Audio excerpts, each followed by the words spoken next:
how Elon Musk finessed you into believing that you'd get a sub 30K car anytime soon. They literally eliminated the whole thing. Remember when they introduced you to the Tesla Roadster? Oh, it's coming out. It's coming out. This car right here, 2-door Roadster, is coming out. The only one we have is the original one you've seen. Now, they don't got it. Now they're like, well, we're going to give you something that's, a more affordable $20,000 to $30,000 car. They did, but then they took the steering wheel away and called it a cybercab.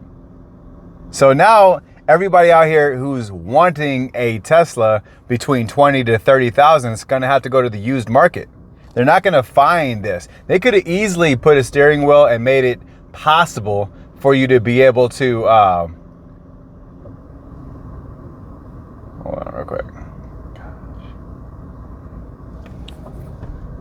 They could have easily made it with a steering wheel so that way you could actually have a car sub 30K. And just, it's a 2-door car, has a trunk, doesn't have a front, has the two, the doors that go like this. Most likely if they were to do that for you right now, they're going to take away those little butterfly doors and they're going to be regular car doors because that's the most expensive part of the car.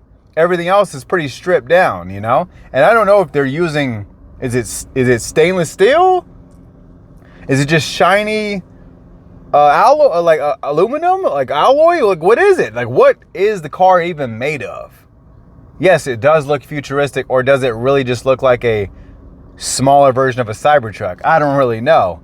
But to even make that possible for you to have, they have to be like, well, instead of giving you something that you could actually drive around as a 2-door and actually be successful, what we'll do is we'll take away the steering wheel, we'll take away the accelerator and the brake and make it completely just you in the car.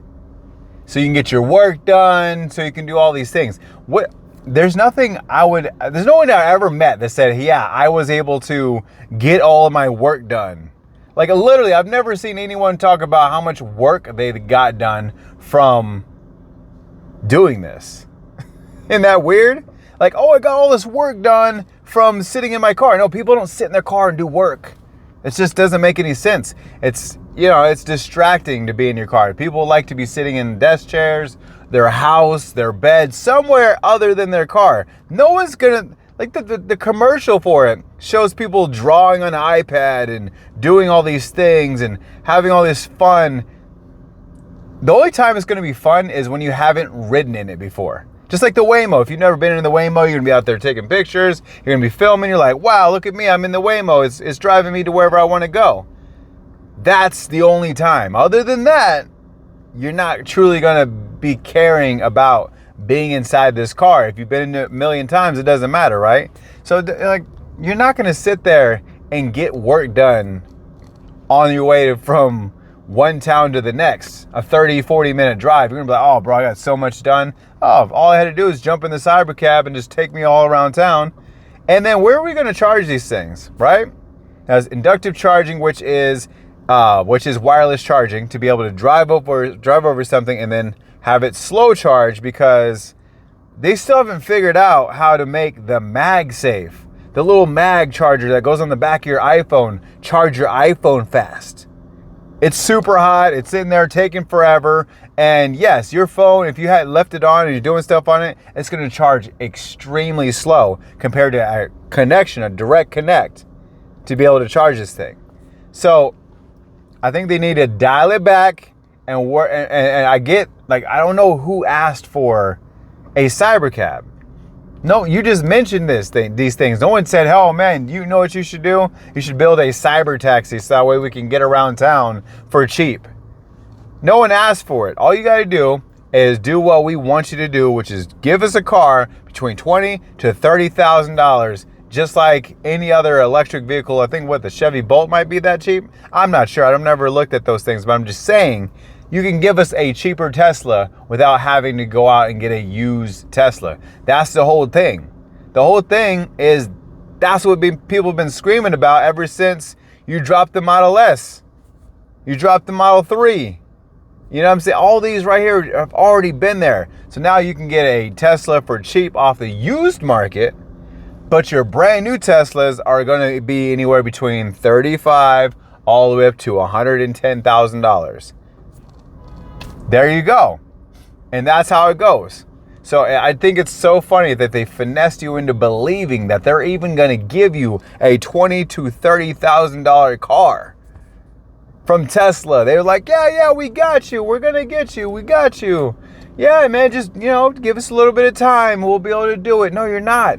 We've given you so long. It's taken so long. It's been years. People have been saying this since 2018 when they thought the Model 3 was going to be cheap. The Model 3 is not cheap.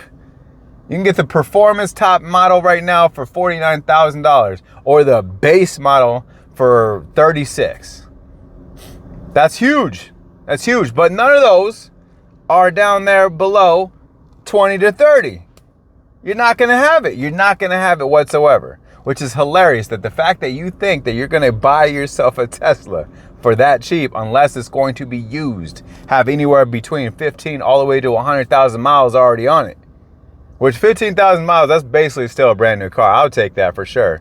But I just don't understand why everybody keeps getting finessed into believing that you're ever going to get yourself a $20,000 to $30,000 car from Tesla anytime soon, anytime in this next decade, besides this Cybercab, where they're already trying to eliminate your freedom to drive. Well, it's not your freedom, your privilege to drive, just by putting these out there. Oh, you can make money with it while you're, riding in your own Cybercab. You could send your Cybercab out there to go make money for you.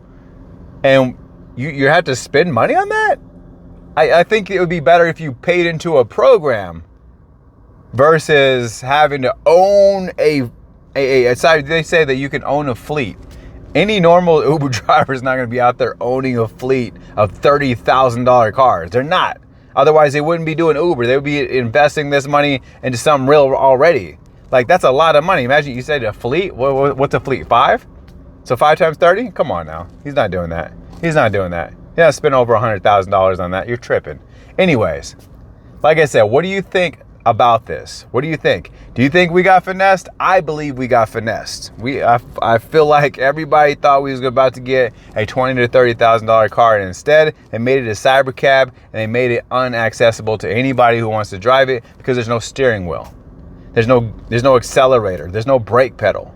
There's nothing. You got finessed. So yeah, if you got a little bit of value from this video, make sure you hit that subscribe. I appreciate every single one of you. You guys are amazing, and I'll see you on the next one. Peace!